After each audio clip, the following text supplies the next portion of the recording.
Shalom dari Jakarta, Indonesia.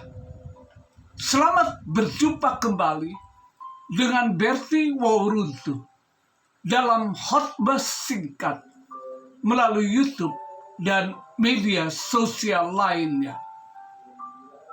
Bulan Juni pada minggu ke-25 tahun 2022. Khotbah singkat bertemakan perjalanan spiritual yang terpanjang. Namun pembahasannya terbatas pada 3 topik. Topik 72, implikasi bagi kehidupan umat percaya. Topik 73, kesempurnaan umat percaya dan kasih setianya.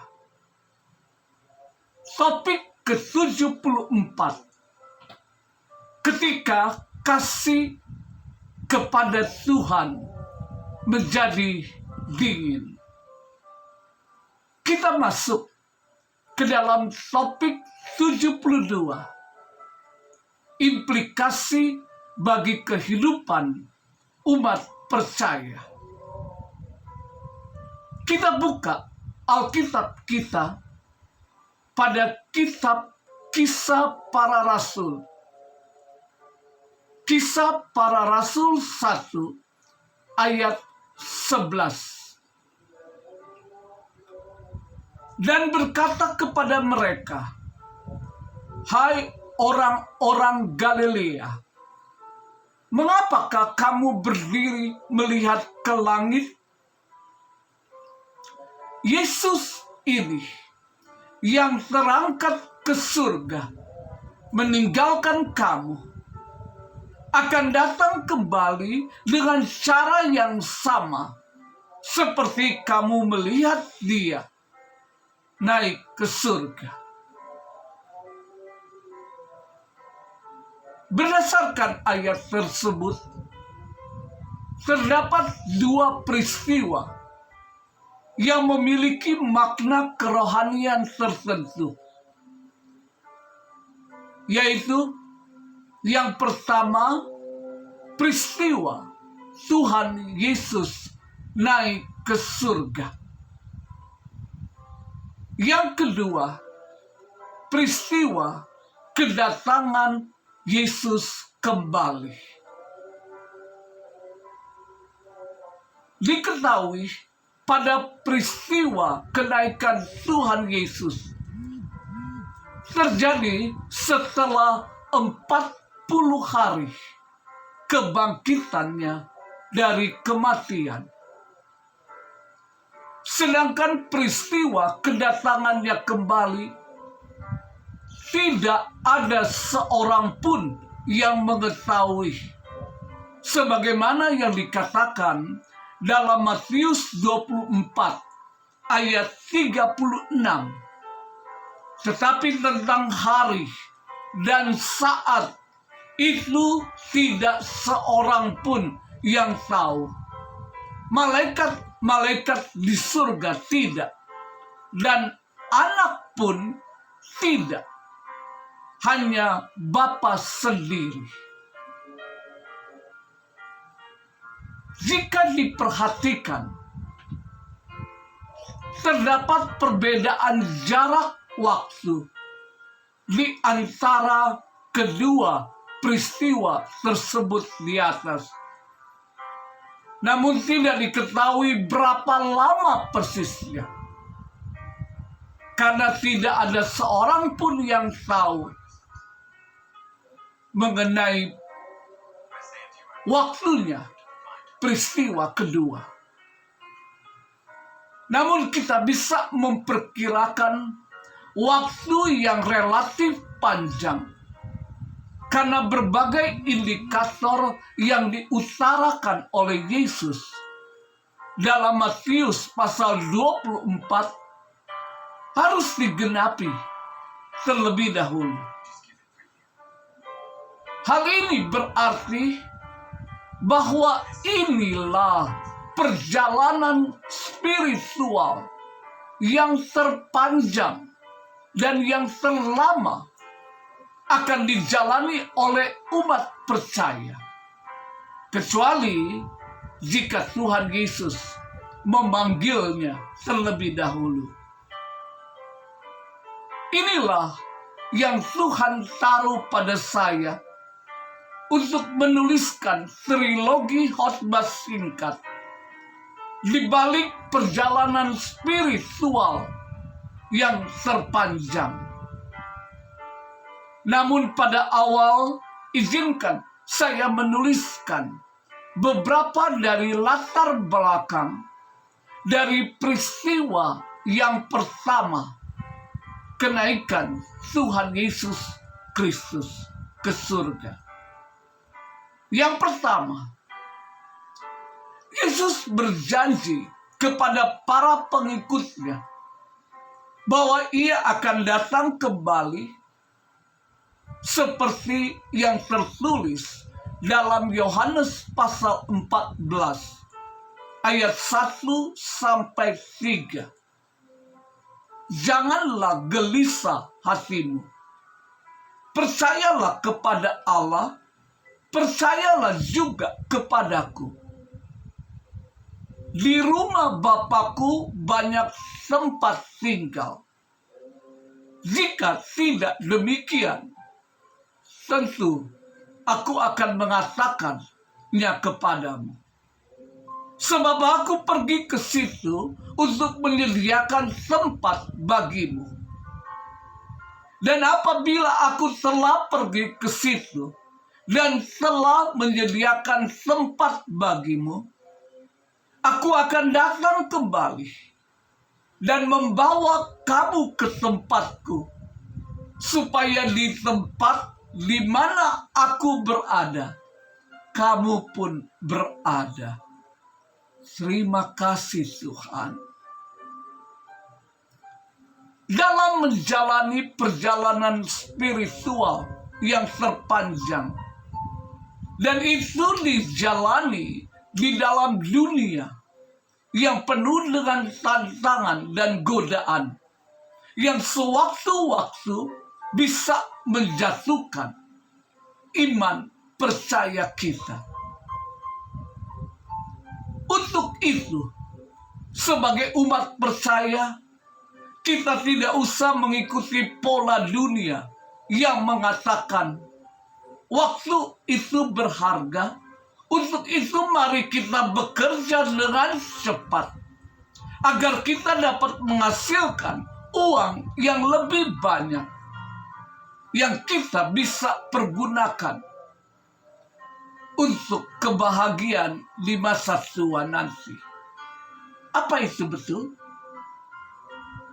Ternyata masih banyak faktor yang tidak bisa dikuantifikasikan hanya dengan uang, seperti damai sejahtera, kebahagiaan, ketenangan, dan lain-lain.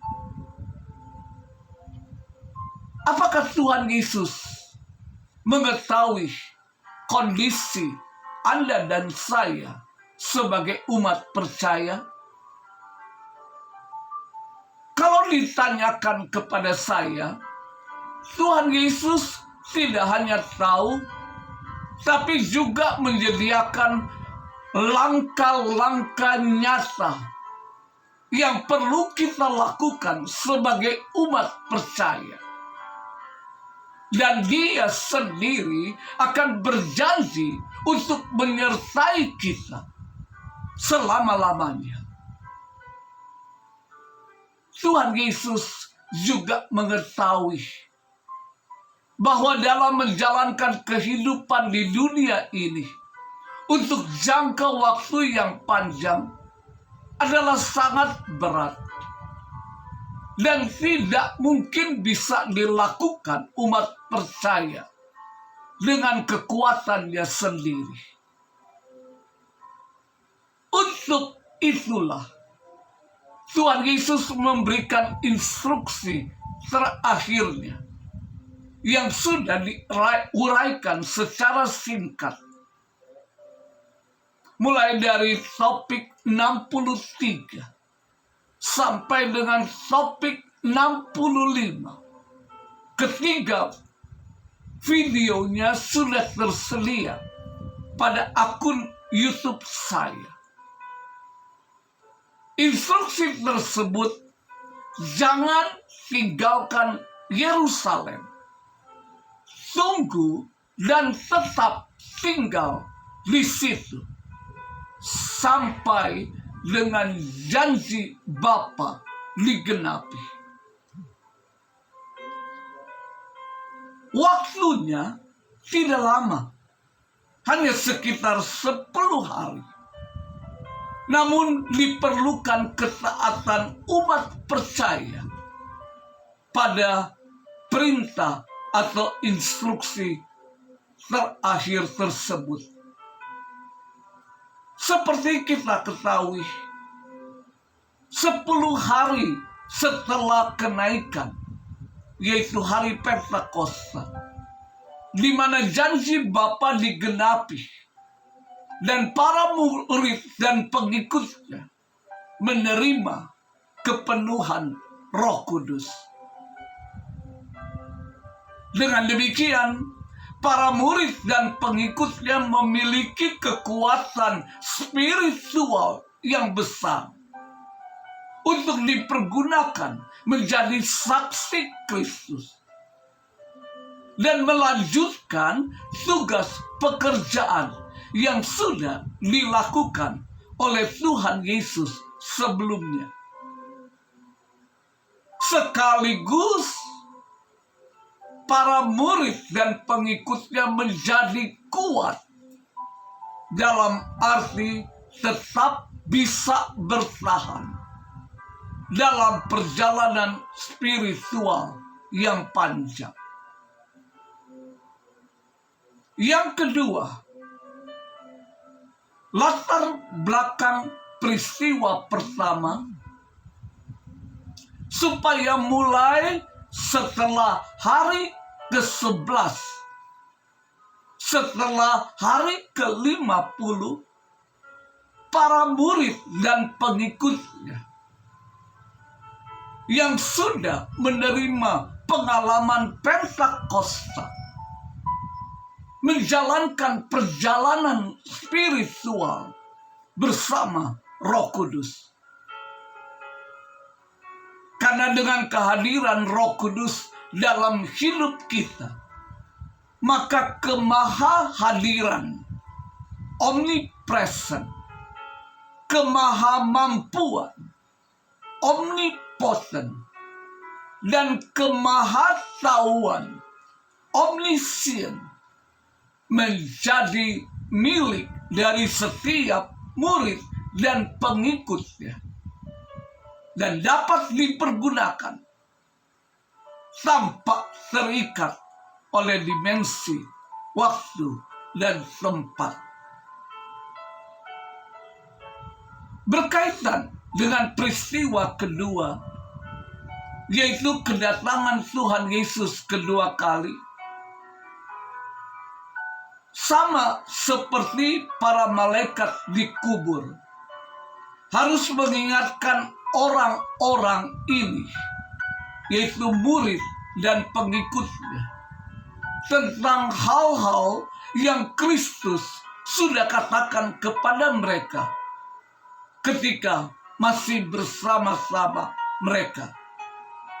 Demikian juga kedua pria berkain putih pada saat kenaikannya harus mengingatkan mereka tentang kebenaran Alkitab, bahwa mereka melihat Yesus ditinggikan dan menyaksikan dengan takjub ketika awan menerima dia dari pandangan mereka.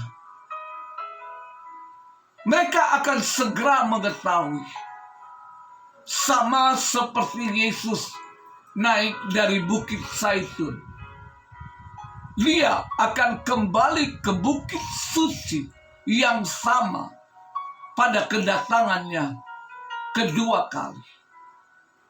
Sama seperti dia naik secara nyata pada akhir kedatangannya yang pertama dan diterima di surga dalam awan yang penuh dengan kemuliaan Allah. Demikian juga pada kedatangannya yang kedua, Yesus akan terlihat kembali ke bumi di atas awan-awan surga, dan setiap mata akan melihat dia. Dan sama seperti Tuhan naik dalam keagungan yang mulia, demikian pula dia akan kembali dalam kuasa dan kemuliaan besar ketika dia datang kembali ke Israel untuk mendirikan kerajaan duniawinya sebagai raja di atas segala raja, Tuhan di atas segala Tuhan. Peristiwa kedatangannya kembali, dia akan datang dengan kuasa dan kemuliaan untuk mengklaim bumi sebagai kerajaannya. Kedatangannya kedua akan menandai awal milenium. Kedatangan yang kedua tersebut akan menjadi saat yang menakutkan dan menyedihkan bagi orang jahat atau orang yang belum menerima Tuhan Yesus sebagai Tuhan dan Juru Selamat.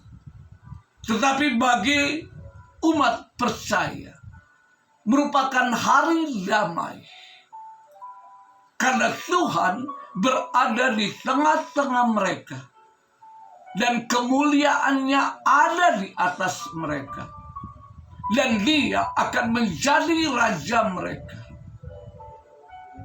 Meskipun tidak seorang pun yang mengetahui kapan peristiwa tersebut terjadi. Pada topik khotbah ini, saya tidak membicarakan atau menjelaskan antara pengangkatan atau rapture dan kedatangannya kedua kali. Tuhan Yesus memberkati.